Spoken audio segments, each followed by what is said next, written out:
Hello everyone. आज के इस वीडियो में हम डिस्कस करने वाले हैं cell cycle and cell division के कुछ मोस्ट इंपॉर्टेंट क्वेश्चन जो कि आपके नीट एग्जाम में डायरेक्ट यहीं से क्वेश्चन आते हैं। बेसिकली इस चैप्टर की बात की जाए तो काफ़ी ज़्यादा इंपॉर्टेंट ये चैप्टर है, क्योंकि यहाँ से नंबर ऑफ़ क्वेश्चन काफ़ी ज़्यादा मात्रा में आता है। लाइक 4 to 5 क्वेश्चन यहीं से आते हैं इसी चैप्टर से। ठीक है, तो स्टार्ट करते हैं हम अपने क्वेश्चन सीरीज़ को।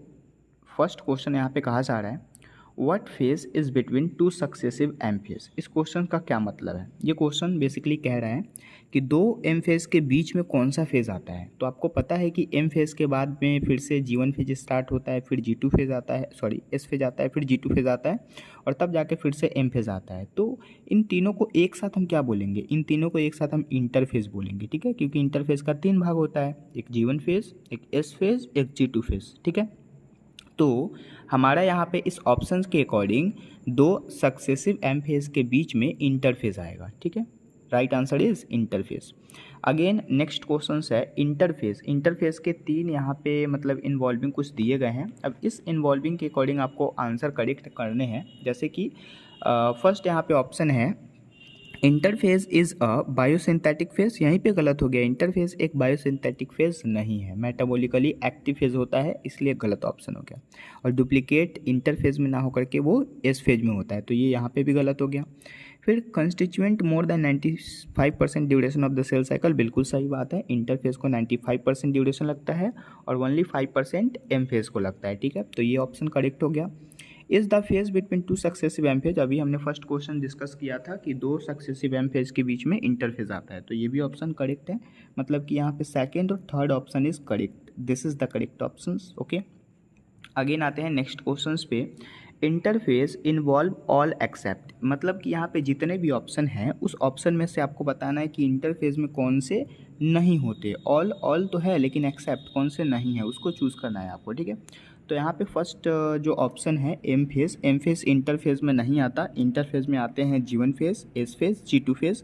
ठीक है, सो ऑल आर इन्वॉल्व, मतलब कि ये सब इन्वॉल्व है लेकिन एम फेज इन्वॉल्व नहीं है और हमें इन्वॉल्व नहीं है वाला ही कुछ चूज़ करना था। मतलब interphase involve all but except में एम फेज आ जाएगा। ठीक है, again next question, how much time does cell cycle take place. ठीक है, मतलब कि ईस्ट सेल को डिवीज़न होने में उसके सेल साइकिल में कितने टाइम लगते हैं उसी का आपको आंसर चूज़ करना है। ठीक है, तो यहाँ पे जो ऑप्शंस कही जा रही है, ऑप्शंस में 2 घंटा, उसके बाद 60 मिनट, फिर यहाँ पे 30 मिनट्स एंड फिर 60 मिनट।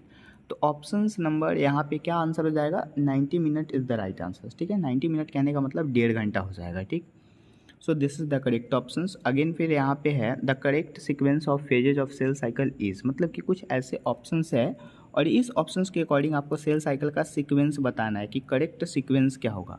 तो G1 G2, G1 से स्टार्ट होता है लेकिन G2 नहीं होता है, एस आता है, ये वहीं पे गलत हो गया। एम फेज से स्टार्ट हुआ मतलब गलत option. G1 phase, S phase, G2 phase, M phase, this is the correct statement and this is the correct sequence of the cell cycle, जो कि नीट 2018 में क्वेश्चन पूछा गया था। ओके, अगेन फिर हम आगे बढ़ेंगे और आगे के क्वेश्चन को डिस्कस करेंगे।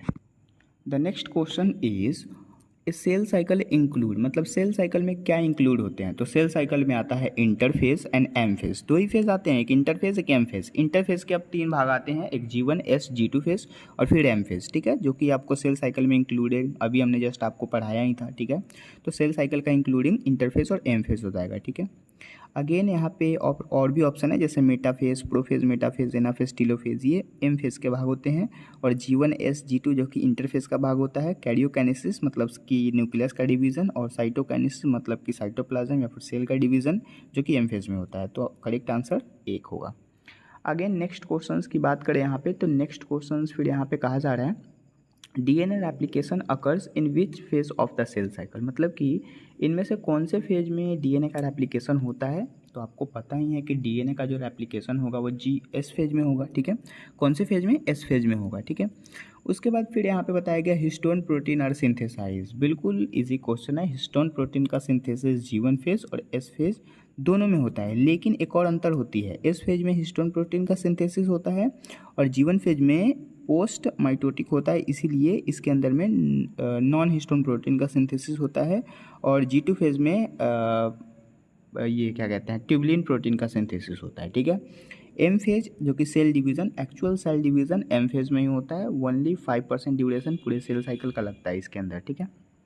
अब आते हैं नेक्स्ट क्वेश्चंस पे। The amount of DNA get doubled कहने का मतलब है कि डीएनए का डबल हो जाना, डीएनए टूट के दो भागों में टूट जाना। दिस इज नोन एज किसके इंटरनली, एस फेज के इंटरनली। एम फेज में डीएनए का सेल का डिवीज़न होता है। जी1 फेज में क्या होता है, कुछ नहीं होता, गैप माना जाता है, लेकिन इसके अंदर ग्रोथ होता है एस फेज को डबलेट होने के लिए, ठीक है। और जी2 फेज में ग्रोथ होता है एम फेज को मतलब कि प्रोसेस होने के लिए, ठीक है। So the correct option is S phase. Again हम नेक्स्ट क्वेश्चंस देखेंगे। Select the incorrect statement regarding S phase of the interface. Interface के रिगार्डिंग आपको करेक्ट ऑप्शंस चूज करना है, सॉरी इनकरेक्ट ऑप्शंस चूज करना है यहाँ पे। तो it occurs between G1 and G2 phase, G1 और जी2 फेज के बीच में एस फेज आता है, बिल्कुल सही बात है।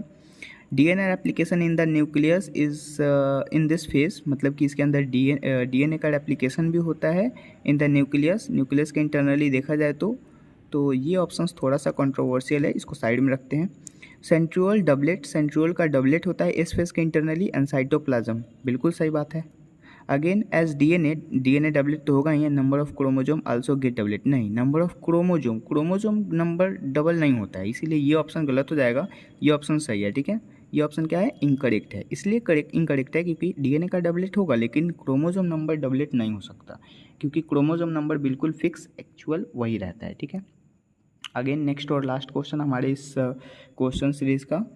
विच one is false about G one phase, G one phase के रिगार्डिंग आपको कौन सा ऑप्शंस गलत है उसको चूज करना है। सो फर्स्ट स्टेटमेंट है it occurs between M and S phase, मतलब जी1 फेज एम और एस के बीच में आता है। तो आपको मैं बता दूं, सबसे पहले आता है जी1 फेज, फिर आता है एस फेज, फिर आता है जी2 फेज और फिर आता है हमारा एम फेज, ठीक है। अब एम फेज के बाद फिर से हमारा स्टार्ट हो जाएगा कौन सा, जी1 फेज स्टार्ट होगा, और जी1 फेज के बाद एस फेज के बाद जी2 फेज के बाद एम फेज, ऐसे होता है, ठीक है। तो यहाँ पे कहा गया it occurs between M phase and S phase, G one phase M और एस के बीच में आता है, एम और एस के बीच में जी1 फेज आ रहा है, बिल्कुल सही ऑप्शन है, ये करेक्ट ऑप्शन हो गया। दूसरा है in it cell are metabolically active, बिल्कुल करेक्ट ऑप्शन है, एनसीईआरटी का लाइन है, मेटाबॉलिकली बहुत ज़्यादा एक्टिव होता है। Again it is pre synthetic कहने का मतलब है कि सिंथेसिस के पहले वाला फेज है, बिल्कुल सही बात है, या फिर पोस्ट माइटोटिक मतलब कि माइटोसिस के बाद वाला फेज है, तो ये भी बिल्कुल सही ऑप्शन है। And in this phase DNA replication, आपको पता है कि डीएनए का रेप्लिकेशन एस फेज में होता है न कि जी1 फेज में, तो गलत हो गया यहीं पे, इसीलिए करेक्ट ऑप्शन इज फोर्थ, मतलब इस फेज में डीएनए का रेप्लिकेशन होगा न कि फोर्थ में, इसीलिए राइट आंसर से यहाँ पे फोर्थ हो जाएगा, ठीक है।